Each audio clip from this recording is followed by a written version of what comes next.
In this video, I will show you how I made this flower candlesticks out of scrap metal. I had these sheets of 1.5mm mild steel laying around. The first step was to lay out the shape of the petals. Then I cut them out with a jigsaw. It was kind of a pain because they were too small to have support. Each candle holder has 6 petals. The 3 on the outside have a larger taper. To forge the petals, I have to get them bright yellow. They cool down super quick, and I really need to maximize my working time. I'm using my makeshift spring hammer to create the groves on the petals. It takes a couple of passes of heating for each petal. Getting those peaks tighter on top of a sharp peen hammer. This is the basic shape before welding. I'm TIG welding to keep the shape together, and then adding some 1/2-inch pipe for holding the candle in place.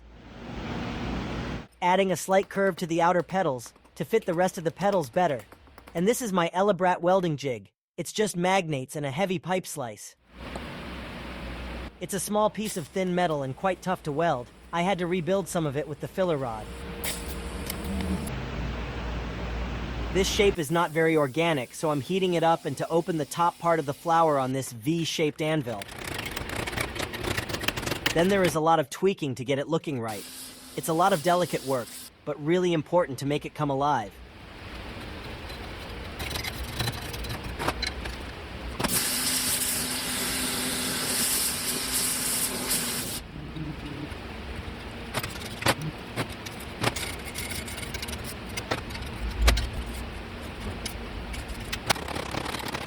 Same process with the other flower, but I can never get them identical. Each one is unique, and I'm never quite sure if I'm getting better with time or overdoing it.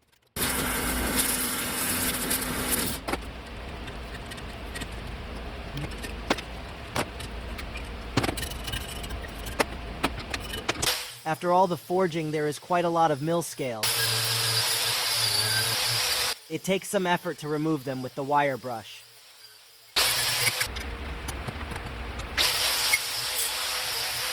I tried to get this matte silvery finish on the outside. Onto the base, I'm heating an 8mm rebar. First, I'm hammering out the rebar texture to give it a more organic look. Then I'm making the ring shape that will be the bottom part, trying to straighten it out gently with a wooden mallet. And after that, I'm bending out the stems which the flowers will sit on. I welded rebar to make it easier to forge, but then I realized I will need extra height on the flower. So I'm just hammering out the texture. Quenching it so it's easier to handle. And then weld it to the base. The second one was a good height, so I welded it straight on. Then added some extra weld beads to make the transition more organic. More bending. But this time I ruined the flatness of the base. This became a real back and forth struggle. I'm not super happy about the shape, but at a certain point you need to stop, or else you make it worse. Because I didn't like the shape of the stems, I thought about camouflaging it a bit with some leaves. This was not the original plan, but I think it added a lot. Tell me what you think at the end of the video.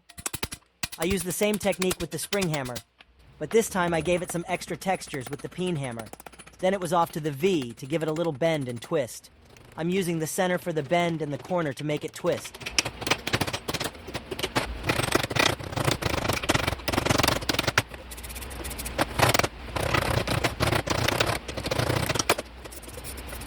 Quenching so I can hold it by hand and tack it in place.